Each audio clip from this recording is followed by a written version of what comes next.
Kalau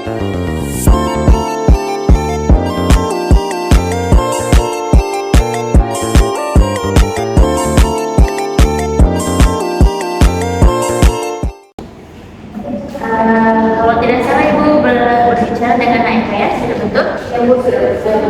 Wah, Ibu senang sekali bertemu lagi dengan Naika ini. Kalau boleh tahu bagaimana kabarnya hari ini? Kalau boleh jujur, kabar saya tidak baik-baik saja Bu, makanya saya kemari. Kalau Ibu boleh tahu lagi, kenapa kabar Naika tidak baik? Entah Bu, saya merasa sangat bingung dan juga sedih. Oke, Ibu memahami ya perasaan Naika, sebenarnya Naika mau berada di sini. Tapi apakah perasaan tidak enak tersebut mengganggu perasaan Naika dan bisa dibicarakan di sini? Saya pikir begitu. Bisakah Naika sedikit jelaskan terlebih dahulu? Ya, bisa dengan senang saya menjawab. Tapi mohon ya Bu, jangan siapkan pada siapapun karena ini adalah salah satu saya. Wah, tentu saja Naika tidak perlu khawatir akan hal itu.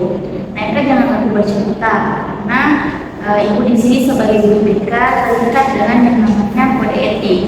Nah, dalam kode etik itu ada yang namanya asas kerahasiaan. Jadi apapun yang Naika akan ceritakan itu tidak akan boleh bocor dan diceritakan ke orang lain. Jadi Naika tidak perlu khawatir. Baik, aku tegang dengan Oke, sebelum kita masuk ke sesi konseling, di sini Naika sudah paham kan apa itu sesi konseling.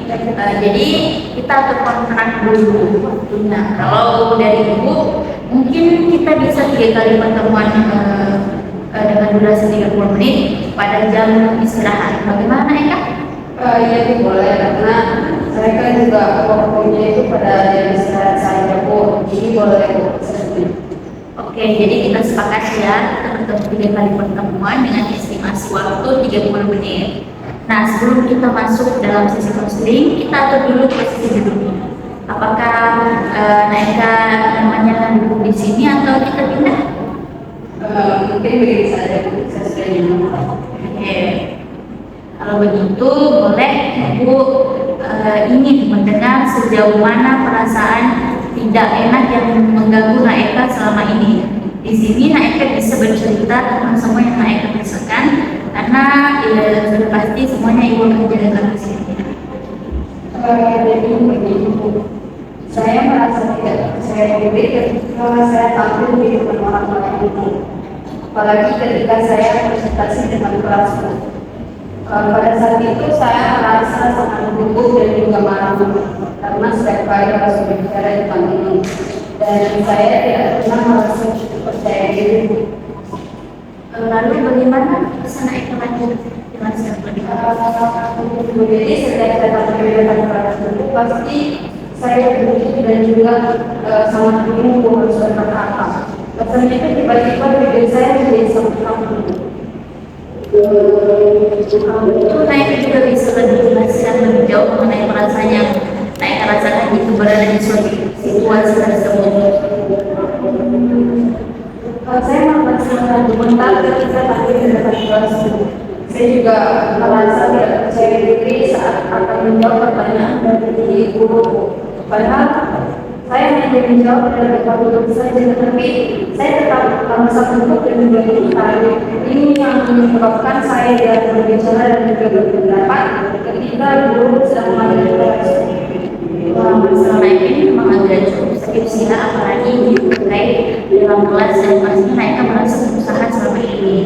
Baik, kalau boleh tahu selanjutnya apa yang Naika lakukan ketika merasa tidak percaya diri di kelas? Saya hanya diam dulu karena daripada saya mempermalukan diri saya depan teman-teman saya itu karena saya cukup sangat gemetar dari segi teman dulu. Oh, jadi disimpulkan mungkin Naika ini tipe anak yang berpikir kalau segala sesuatu itu harus sempurna tanpa ada kesalahan sedikit pun. Apakah demikian? Ya Bu, karena saya orangnya yang seperti itu Bu. Menurut saya segala sesuatu itu harus dikerjakan dengan sempurna Bu, walaupun menurut saya itu tidak mungkin Bu. Mungkin itu juga yang membuat saya seperti ini. kembali di sini Ibu memahami perasaan Naika ya, bahwa saya tahu berbicara di depan umum itu adalah tantangan besar bagi beberapa banyak orang. Namun mungkin solusi yang Ibu bisa kasih itu menggunakan teknik reframing, dimana mari kita mencoba melihat situasi dari sudut pandang yang berbeda. Apa mungkin yang biasanya terjadi ketika Naika berbicara depan umum selain Ibu dan teman-teman tadi, atau sudah begitu saja? Biasanya itu saya merasa semua orang itu memperhatikan setiap kesalahan yang saya lakukan, dan saya takut akan membuat kesalahan. Sebenarnya itu adalah perasaan yang sangat umum ya Naika. Mungkin mari kita coba langsung reframing, alih-alih Naika fokus pada kemungkinan membuat kesalahan. Bagaimana jika kita melihat kalau Naika mendapatkan kesempatan berbicara di depan umum itu sebagai peluang kita berbagi pengetahuan Naika atau ide Naika dengan orang lain? Apa yang Anda Naika pikir tentang hal ini? Saya tidak berfungsi untuk menjelaskan sebelumnya. Mungkin juga karena saya terlalu fokus pada diri sendiri dan lupa bahwa tujuannya adalah untuk berbagi sesuatu yang berkenan. Nah, betul sekali Naika. Setiap kali berbicara di depan umum, Naika bisa merasa bahwa ini adalah kesempatan saya untuk memberikan nilai kepada audiens atau teman-teman Naika. Mereka hadir karena dia tertarik kepada apa yang Naika ingin katakan.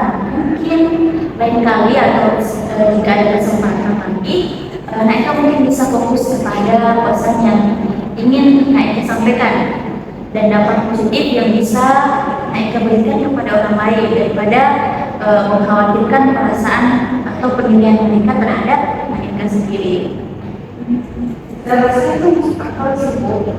Karena fokus pada manfaat bagi audiens, mungkin saya bisa merasa lebih percaya diri. Nah kan, bagus sekali.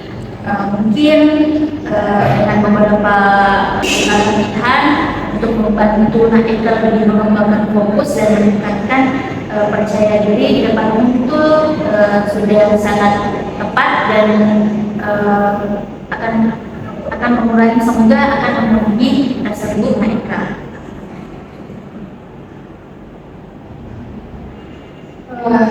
Nah, mungkin karena Naika sudah memahami masalah yang Naika alami dan Ibu sudah memberikan contoh tentang mengenai bagaimana melihat sudut pandang yang berbeda dari sebuah masalah dari yang Naika hadapi.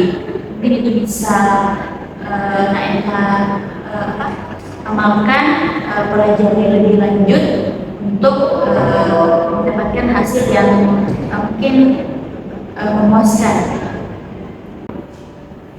Iya Bu, saya sangat ingin sekali bisa tampil percaya diri di depan kelas, tapi rasanya sangat sulit sekali bagi saya. Nah, keinginan Naika untuk tampil di depan kelas itu sebenarnya sudah sangat bagus. Ibu senang sekali mendengarnya, dan mungkin dari beberapa yang Ibu sebutkan tadi, apa mungkin Naika sudah punya cara untuk mengatasi masalah Naika sendiri? Itu saya masih Apa yang masih membuat Naika bingung? saya takut jika nanti saya salah di saat menjawab pertanyaan dari guru, atau ketika nanti saya ditertawakan oleh semua teman saya. Kan Naika belum mencoba, dan mungkin Naika merasa belum memberikan yang terbaik ya, apalagi Naika belum mencoba tadi.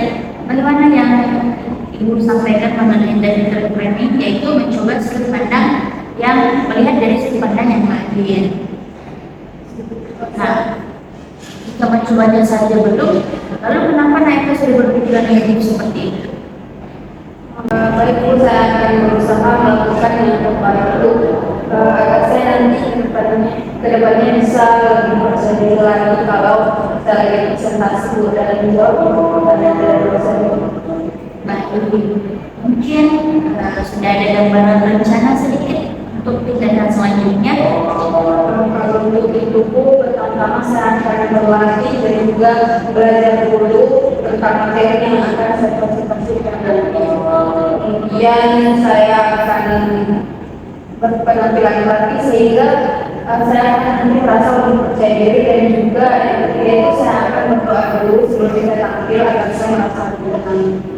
Saya rasa itu yang akan saya lakukan. Wah, bagus sekali. Nah, Eka sudah tahu apa yang bisa Eka lakukan. Karena Ibu lihat jam istirahat sudah hampir habis, waktunya sudah mau habis juga. Sebelum kita tutup pembicaraan ini, mungkin ada sedikit karena Eka sampaikan bagaimana perasaan setelah kita berdiskusi atau apa kesimpulan dari Eka. Saya di sini sangat yang benar kemasan dan ketakutan yang saya alami mulai menurun, dan juga saya tahu langkah apa yang harus saya lakukan nantinya untuk mengatasi rasa yang sedang saya alami. Jadi kesimpulannya, yang pertama itu Eka akan berlatih dan belajar dulu tentang materi yang akan Eka presentasikan. Kemudian Eka mungkin bisa merubah itu tadi seperti yang dijelaskan, merubah sedikit sudut pandang terkait pengamatan teman-teman Eka kepada Eka sendiri. Ketiga, ya berdoa dulu sebelum presentasi. Apakah Eka sudah yakin akan melakukan itu? Apakah masih ada yang ingin Eka sampaikan? Dari Oke, baik. Bagaimana kalau kita tutup pembicaraan ini dan mungkin Naika bisa lanjut minggu depan, Naika bisa bertemu bertemu dengan Ibu di ruangan ini lagi.